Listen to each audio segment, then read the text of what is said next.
Morning, good afternoon, good evening. Welcome to the preview of the game between Nigeria and Lesotho.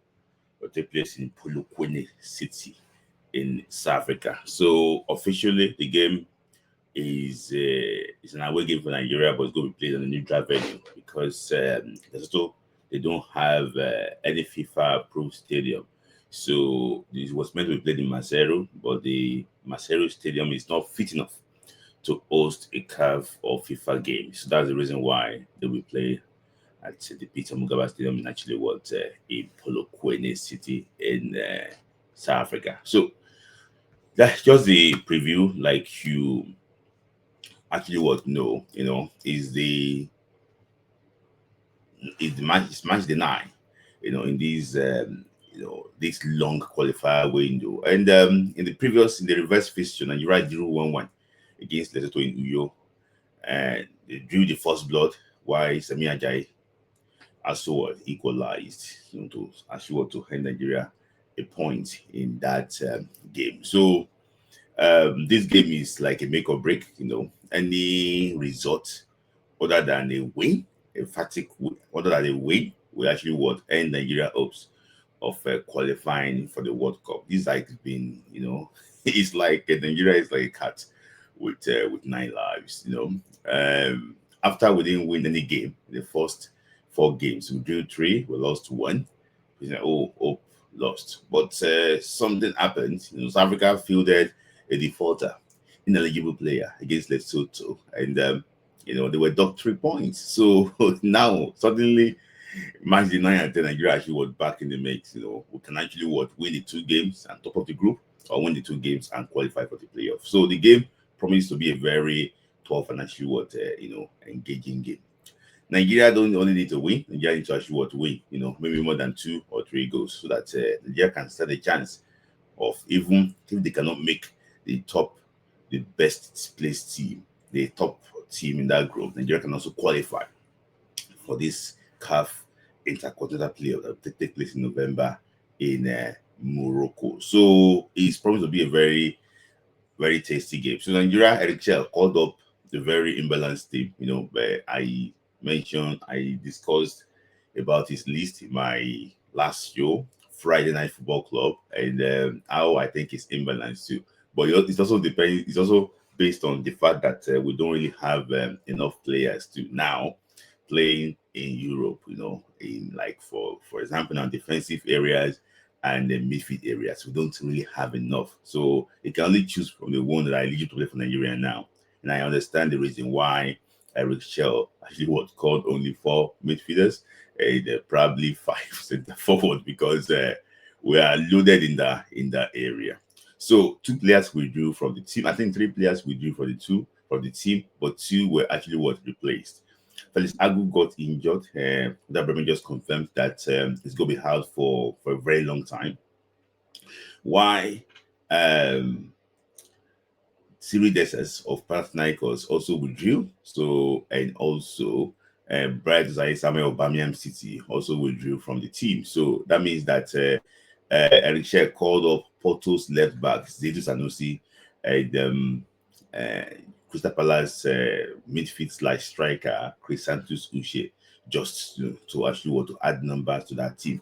So there'll also be like a build up, a very bad build up that one of our Nigerian players, Olusegun, is struggling to get visa to actually to South Africa for that game. So I just think that I've not heard about that in Africa, that a player will be struggling to get visa to move around for a for an official assignment. I think that is uncalled for. I don't also blame them too, maybe because the boy plays in Russia and there's this tension, that's not football, between Russia and other countries. Maybe probably that's the reason why South African authorities are they're very careful to allow someone that has been to Russia to come to their country. So I think it might be because of that. But I think if the boy plays the game, the boy leaves your country. The boy will not do anything. So if his boy do anything, is on Nigerian government. So I don't think there's any panic there. South Africa, but they need to do that job, because they have the right to protect lives and property, in their country. So that is the build up. Also too, and there have been like movement to in Lesotho camp. There's also been movement to a Lesotho camp. I'm going to actually what that's actually what Super Eagles camp is everything actually what public. So it's also been movement too in Lesotho camp. We're going to talk about what they have also been doing and how they actually were preparing. They also called their name the list of players for the game against Nigeria and. Zimbabwe, the two games is almost a dead rubber because even if Lesotho miraculously beat Nigeria in that game, they will end Nigeria's hope of qualifying, and also they will finish above Nigeria. They'll be above Nigeria actually. So they can also try and pull some field base because they still have the chance of getting 15 points in this tournament in this window. But I don't think they have a chance of direct qualification. Even they don't think they have a chance of playoffs because of playoffs. I don't think so too. So this is more like a dead rugby for them. So they called some. This is a list of the players called up for this game. So majority of them actually were home base, but there's some key players also that played. None of them played outside Africa. So, and for me, their biggest player should be the Orbit boy, the Orbit college goalkeeper, Sekune Morani. And the guy has been very good. I saw the guy against Rwanda in Kigali. The guy was good. The guy against Nigeria in Uyo. The guy was good. So, on this day, he can be a very good goalkeeper. So, and also the former, and also Tabo Makele too. He plays for Siwelele FC. I think he used to play for Sipa United before. He's a former teammate of our own first choice, Allen Wabali. Very, very tough defender. So he's also actually part of that team. So we'll be looking for a way to stop former African Player of the Year Victor Osimhen. And also too in the up front, I think they have Yanni Tabanso of Matama FC, a player, and also Keketso Sanders of LCS FC. Pacey, they have Pacey forward, slash forward. So, they have a lot of players too that can actually work out Nigeria. But based on what I saw against Benin Republic in their last game, I just think that if Eric Shell knows exactly what to do, I think they should be in trouble. So in this game, I think early goal is very important. I think Nigeria needs to score an early goal because the more the game drags forward, the more the games go, there you just realize that they can grow more in confidence, and just ended up winning 1-0 or 2-0, which I think winning 1-0 or 2-0 now will not really help Nigeria hope. Nigeria need to score in the first half. In fact, in the first few exchanges, maybe probably after the first, like the way Benin Republic did in Ivory Coast. After the first few exchanges, they scored and they opened up straight away.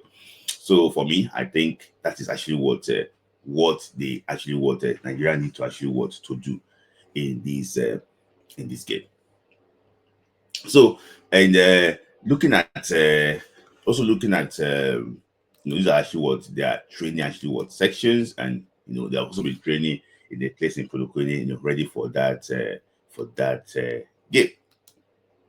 So um so what did I think? How did I think Nigeria should actually line up for this game? For me, I think based on the players we have available, I think we need players in the box. I think it's going to probably be a 4-4-2 or a 4-2-4 formation. I think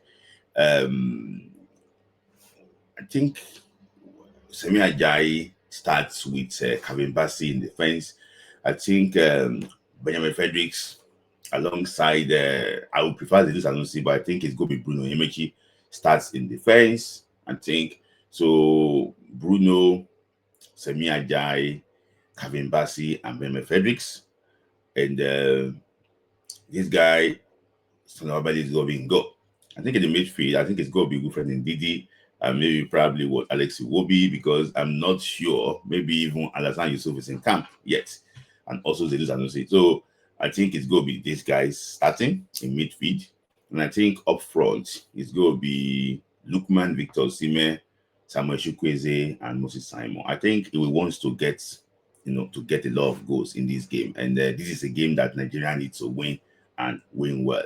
And I will tell you the reason why Nigeria needs to assure to win well. So what am I predicting? I think we might win the game by 4 goals. Nigeria has never scored, we have not scored 4 goals under Eric Shell. He has been here not up to a year, but Nigeria has never scored up to 4 goals on Eric Shell. But we might be scoring, a lot of goals. I think Nigeria will not score less than 2 goals in this game. I think we're going to win this game, and I see us maybe probably keeping also a clean sheet in this game. That is my thought about that game, and I think that if Nigeria could win this game well, it's going to be like a good dress rehearsal for the game we play in Uyo against the Benin Republic. So let me just so after the win, so World Cup qualifiers took place yesterday. I'm recording this thing on Thursday, just before the start of the World Cup qualifier. So it also took place last on Wednesday, and we have some very big results. So I'm going to go over how things stands in the groups now, and so I can be able to discuss it. So in Group A, they are done with in this group they are done with match day 9.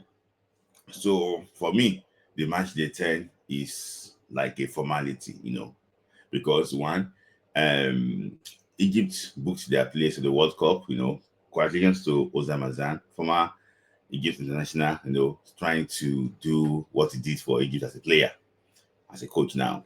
They are going to the World Cup, and Burkina Faso have secured what second spot in Group A. So that is actually what that in Group A. So Sierra Leone had the chance to qualify for second place, but unfortunately, things did not really actually go their way. So that's the reason why so their game against Djibouti is a formality. It's just for them to play and maybe probably see maybe they can actually they can win well and end the qualifiers on a good note. So can Burkina Faso make the playoff? Burkina Faso we also need to beat Ethiopia in Ouagadougou to be sure of making the playoff, and not only to beat them, to also beat them well. And I can tell you the reason why I think it's very important to beat them well. It's because of Eritrea. I've explained the Eritrea situation, so I don't need to go back to it again. So after the deduction, I think Burkina Faso will be on +4 goals difference and 12 points. So +4 and 12 points going to their final game against Ethiopia. If they go and win, well, it's going to really help their goals difference. But you never know. Football is not mathematics. You might be thinking that second place is finished, but I think that they still need to do the job in Ouagadougou, what I think that they might probably actually do against Ethiopia. So now, but try next time Sierra Leone, Guinea-Bissau, Ethiopia, and Djibouti. Djibouti just came here to donate points. They just came here to actually to donate points to everybody. So there's also the Cape Verde, that's Group D. That's Group D too. They also played their ninth match day 9 yesterday. So Cape Verde drew 3-3 against Libya in Tripoli. Cameroon beat Mauritius away from home, and Angola also drew 2-2 against Eswatini. That's a very funny result. They just add this coach and it drew 2-2. So that ends the hope of Angola qualifying for even the playoff. So that is the end of the road. It also the end of the road for both Mauritius and Eswatini. So Cameroon, just like Burkina Faso too, they can secure their playoff spots if they beat Angola in Cameroon in their final match day. So because they beat Eswatini once and they drew against Eswatini. So the points that they will take, after the deduction, the points they will have is go be 14. So they are ahead of Burkina Faso, on paper. So there's going to be like 3 deductions or so. 3 is it like minus three deductions. So for me, I think Cameroon will only need a draw against Angola to secure to book their ticket at the playoffs. So they can still win the group if Eswatini decides to turn up against Ethiopia, against Cape Verde.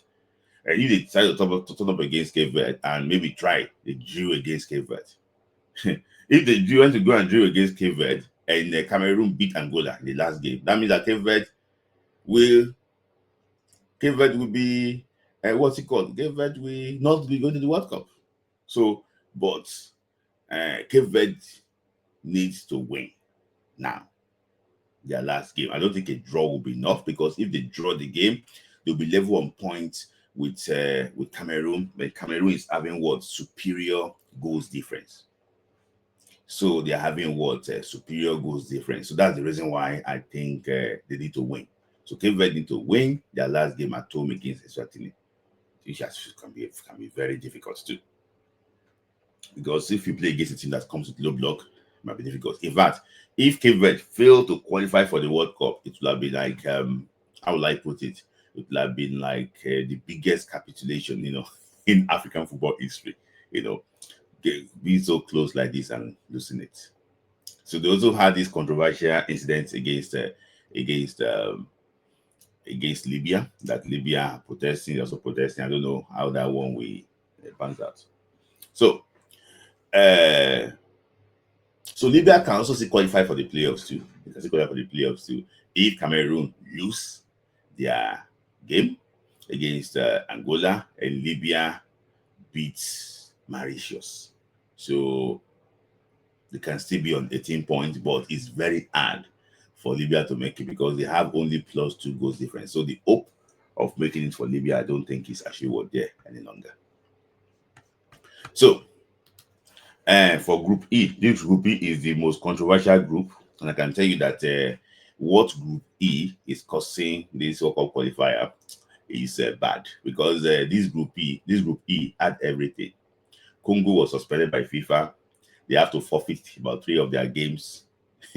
Eritrea withdrew without kicking a ball. So for me, I don't know why CAF allowed Congo to come back. I don't know why. Or FIFA allowed Congo to come back. Because if they allowed Congo, once they allowed Congo to come back now, it will have been only 4 teams in this group. 4 teams in this group. But now, because of Eritrea doesn't have any points. They didn't play any game. They didn't draw any game. They didn't lose any game. So they forfeited all their games. So not the forfeit. They did not participate. So there are only 5 groups here. Morocco already through. So Niger beat Congo 3-1 in Ouagadougou. And it makes it very interesting because Niger considered in last minute against Congo. That one might be the problem that will stop them from going to the playoff. Because goals difference is very important in this group. Tanzania cannot make it because Tanzania, they have played all their 8 games. So they cannot make it to the playoff again. Zambia can still make it if Zambia beats Niger in Lusaka in their last game. So if Zambia beat Niger, Zambia will be on 12 points, just like Niger. But will it be enough to go to the playoff? But they can finish second because they are on a better goals difference than Niger. So the big game in this group will be Zambia against Niger. If Zambia can beat Niger, then they will be tied on 12 points, but Zambia will have what? Better goals difference than Niger. So Zambia will be second and Niger will finish third. But Niger too, if they win, they will have a chance of competing for the playoffs. But if Zambia win, I don't think Zambia will have a chance of competing for the playoffs. They will just finish second. That's all. So that for Group E, and that's the one causing a lot of problem for us. Also, this is the final group too. That that is actually what Group I. That is Ghana group that was played yesterday. Ghana, they are almost home and dry for the World Cup for qualifying for the World Cup. I don't think they need a draw. They need a draw against Comoros in Accra. So and if they need a draw, and and they book their tickets. That's all. Just the draw. So I don't think they will only get a draw. They will get a win. and they will finish on 25 points. Imagine 25 points. Ghana, 25 points. That is actually what very good. So Mali, there's no hope of qualifying again, but they host Madagascar in their last game. It's going to be played in Bamako. So we will see exactly how Mali will approach that game. So Madagascar, if Madagascar can get a draw in that game, it will actually it will be able to actually help them to to compete for the playoff spot, because they will only take 6 points because they beat Chad home and away. So because they beat Chad home and away, that means that there's only going to take they're going to take 6 points away from their points, and a draw, a draw might not even be enough for them. I think Madagascar, the draw might not be enough for them, because if they get a draw against Mali in Bamako, they might probably need to go for that's going to be 20 points, 6 points from 20. That's going to be 14 points. 14 points might not be enough to go for that. Might not be enough to go for the playoffs. I don't think 19 points can be enough to go for the playoff. I don't think so. I think they will need to beat Mali in Bamako. In case they don't know that, because I see them celebrating, dancing in the dressing room. I think they might probably need to beat Mali in Bamako, which can be a very difficult task. So, based on that, so I think let me just try and take that result against Chad. I think Madagascar against Chad. I think they beat Chad twice. Yeah, they beat Chad twice. So it's gonna be tough. It's gonna be tough. So despite that, they beat Chad 3-1. So despite them, winning this, despite them winning, the game against Comoros, it's still gonna be very hard for them to qualify. So they're going to take 5 points. They're going to take five. They will take 6 plus 6 from them. So no, plus 5 from them. So that means that they're going to have plus 3. And currently now they're going to be on 13 points. So we need to win their game against Mali to have a chance of going to the World Cup. So I don't think Mali will want to lose at home too against Madagascar. So well, let's wait and see exactly what will happen. So this is actually how the group, how the second place team actually stands. You can see Gabon 19, Madagascar 19, Burkina Faso 18, Cameroon 18. So I saw some news outlets in Nigeria, some social media influencers too, posting that, oh, Nigeria cannot make it again to the playoff. Just check what is actually there. Niger played only 7. So Niger needs to play one more game. They can now compare Niger's results with all of that results to see exactly how the old take, they calculate the old take. So those, for example, now Gabon being on 19 points, Gabon is going to be on 13 points. Madagascar is going to be on 13 points. Burkina Faso is going to be on 12 points.